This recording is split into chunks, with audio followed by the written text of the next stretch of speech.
नमस्कार। आज हम बात करेंगे नाद योग के बारे में। यानी कि आज हम ध्यान की 2 ऐसी विधियों के बारे में बात करेंगे, जिनका अभ्यास करके आप अपने भीतर के नाद को, साउंड को सुन सकते हैं। आपको मालूम है, नाद यानी कि जो साउंड है, वो 2 प्रकार के होते हैं। एक को हम योग में बोलते हैं आहत और दूसरे को बोलते हैं अनाहत।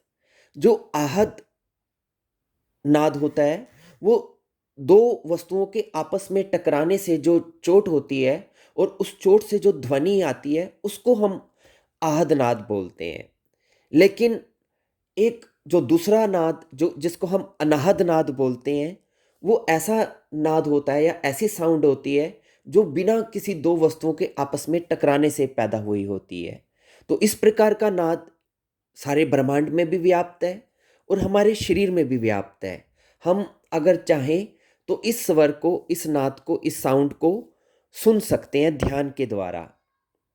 और अगर हम निरंतर इस प्रकार के ध्वनि को सुनने की अपने भीतर कोशिश करें ध्यान के द्वारा, तो इससे हमें बहुत से लाभ मिलते हैं।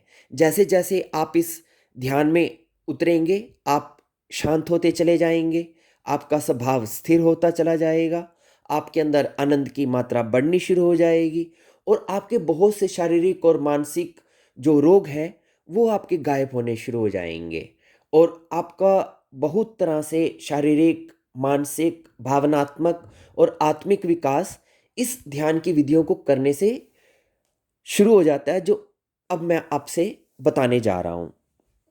तो मुख्यतः हम 2 प्रकार की विधियों पे बात करेंगे। आप इन दोनों में से किसी एक विधि को चुन सकते हैं, जौन से भी आपको प्रीतिकर लगे, जौन से भी आपको ठीक लगे। तो सबसे पहले मैं आपको बताता हूँ, नाद योग की अनाहद नाद को सुनने के लिए पहली प्रकार की विधि के बारे में। इसमें आपको क्या करना है, आप आराम से कमर और अपनी गर्दन को सीधी करके बैठ जाएँ, आँखों को बंद कर लें, अपने मन को संसार के विषयों से हटाकर अंतर्मुखी कर लें और जैसे कि वीडियो में जो चित्र दिया गया है, उसमें जैसा दिखाया गया है, उस तरह से अपने दोनों हाथ के अंगूठों से अपने दोनों कानों को बंद कर लें।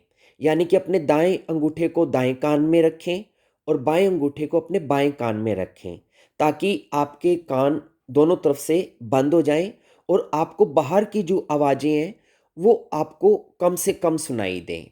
जब आप अपने दोनों अंगूठों से दोनों कानों को बंद कर लें, तो फिर अपनी तर्जनी उँगलियों से दोनों तरह की तर्जनी उँगलियों से अपनी दोनों आँखों को बंद करके दोनों उँगलियों को अपनी आँखों पे रख दें। फिर आप अपनी मध्यमा उँगली यानी कि जो सबसे बड़ी उँगलियाँ हैं दोनों हाथों की, उससे अपने दोनों नाक के छिद्रों को बंद कर लें और फिर जो अनामिका यानी कि जो रिंग फिंगर है, उस दोनों उँगलियों को अपनी मूंछ वाली जगह पे रखें और जो कनिष्ठिका यानी कि जो दोनों सबसे छोटी उँगलियाँ हैं, उनको अपने होठों के ऊपर अपने मुँह पर रख लें। तो इस प्रकार से क्या होगा, आपके जो सातों द्वार हैं, आपके दोनों कान, दोनों आँखें, नाक के दोनों छिद्र और मुँह, आपके ये सातों द्वार बंद हो जाएँगे। यानी कि आपकी जो चेतना बाहर की ओर दौड़ रही थी, वो दौड़नी बंद हो जाएगी। एक बार फिर मैं आपको बता देता हूँ, आपको अपने दोनों अंगूठों से दोनों कान बंद करने हैं, तर्जनी से आँखें बंद करनी है, मध्यमा से नाक बंद करनी है, अनामिका को आप अपनी मूंछ वाली जगह पे रखेंगे और कनिष्ठिका को अपने मुंह पे रखेंगे। जब आप इस प्रकार अपनी सभी उँगलियों को इन सातों द्वारों को बंद करने में लगा दें, तब आपने क्या करना है, सबसे पहले आप अपने नाक के पास की जो उँगलियाँ हैं, जिसको आपने नाक के दोनों छिद्रों पे रखा हुआ है, उनको थोड़ा हटाकर अपने अंदर एक गहरी साँस भरें और फिर उस साँस को अंदर रोक लें और रोकने के बाद नाक के दोनों छिद्रों को फिर से अपनी दोनों उँगलियों से बंद कर दें और जब आप साँस को अंदर रोक लें, नाक के दोनों छिद्र आप उँगलियों से बंद किए हुए हैं, उस वक़्त आप अपने भीतर ध्वनि को सुनें। आपकी जितनी क्षमता हो, 5 सेकंड, 10 सेकंड, 20 सेकंड, 30 सेकंड, जितनी देर आप सुविधा से साँस को अंदर रोक सकते हैं, उतनी देर आप अपने भीतर जो भी आपको ध्वनि सुनाई दे, किसी भी प्रकार की साउंड सुनाई दे, उस साउंड को सुनने में अपना ध्यान लगाएं। और जब आपको लगे कि इससे ज़्यादा आप सांस नहीं रोक सकते हैं, 10 20 30 सेकंड जितनी भी देर आप सांस रोक सकते हैं, उसके बाद जब आपको लगे कि इससे ज़्यादा आप सांस नहीं रोक सकते हैं, तो आप धीरे से अपने छिद्रों को खोलते हुए, नाक के छिद्रों को खोलते हुए सांस को छोड़ दें। तो ये एक चक्र हुआ। ऐसा आप दोबारा से कुछ सेकंड रुकें और दोबारा से सांस को भरें, फिर सांस को रोकें, और जितनी देर सांस अंदर रुकेगी उतनी देर में भीतर की ध्वनियों को सुने और फिर सांस को छोड़ दें। ऐसा आप बार बार रुक रुक कर रिपीट करते रहें, दोहराते रहें।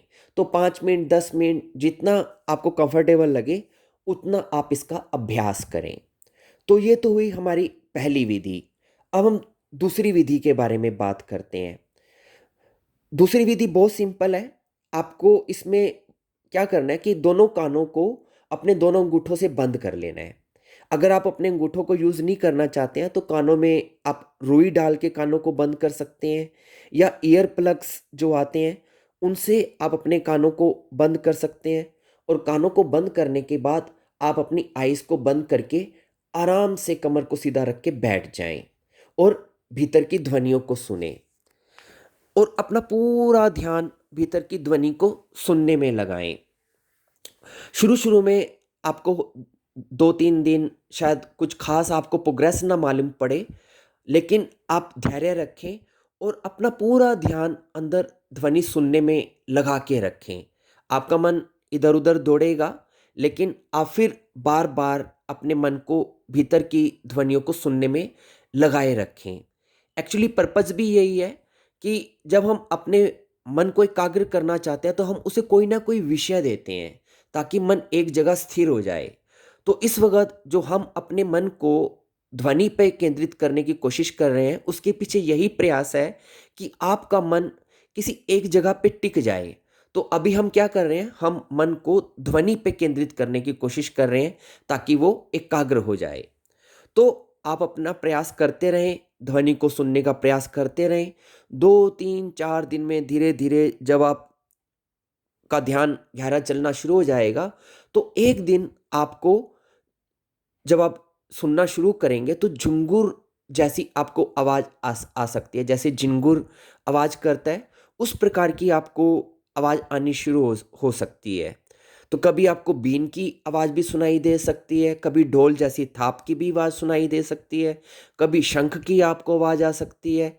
इसके अलावा बांसुरी, घंटी, मंजीरा, बादल की गड़गड़ाहट, बिजली की कड़कने की आवाज़, मृदंग, झरना, भंवरे की कई प्रकार की आपको आवाज़ें सुनाई दे सकती हैं। या हो सकता है आपको इनमें से किसी एक चीज़ की ही आवाज़ बहुत प्रमुखता से सुनाई दे, वो व्यक्ति-व्यक्ति में अलग-अलग होता है।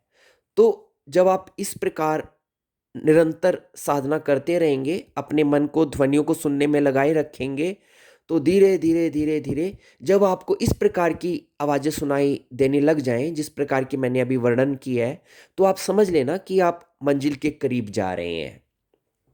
तो ऐसे ही आप धीरे-धीरे इसमें गहराई में जाते चले जाएँगे। तो दूसरी विधि बिल्कुल ही सिंपल है, बस कानों को बंद करके आपको कुछ नहीं करना है, सिर्फ़ सुनना है, श्रवण करना है और अपने भीतर की आवाज़ों को ध्यान लगाकर सुनना है। एक्चुअली हमारे अंदर जो अनाहद नाद है, वो तो निरंतर हो ही रहा है, वो कभी बंद हुआ ही नहीं है और ना कभी बंद होगा। जो वो ब्रह्मांड में भी व्याप्त है और हमारे शरीर में भी व्याप्त है, क्योंकि हम इस ब्रह्मांड का ही हिस्सा हैं, तो इसलिए वो ध्वनि हमारे अंदर भी है। लेकिन हम अपने चंचल मन के कारण, विचारों की तीव्रता के कारण, स्ट्रेस के कारण, टेंशन के कारण, आपाधापी के कारण हम कभी इतने शांत ही नहीं होते कि उस ध्वनि को सुन सकें। तो दूसरी प्रकार की जो विधि जो मैं आपको बता रहा हूँ, उसमें यही पर्पज़ है कि आप शांत होके बैठ जाएँ और कुछ मत करें, सिर्फ़ सुनें। तो जब आप शांत हो जाएँगे, चारों तरफ से आपका ध्यान हट जाएगा, कान भी आपके जब बंद होंगे, तो धीरे-धीरे आप उस ध्वनि को सुनना शुरू कर देंगे, जिसको हम अनाहत नाद कहते हैं।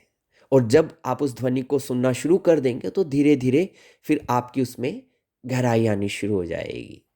तो ये मैंने आपको ध्यान की अनाहत नाद की 2 प्रकार की विधियों के बारे में आपको बताया। आप दोनों में से किसी एक विधि का अभ्यास करें, आपको बहुत इसमें लाभ होगा। धन्यवाद।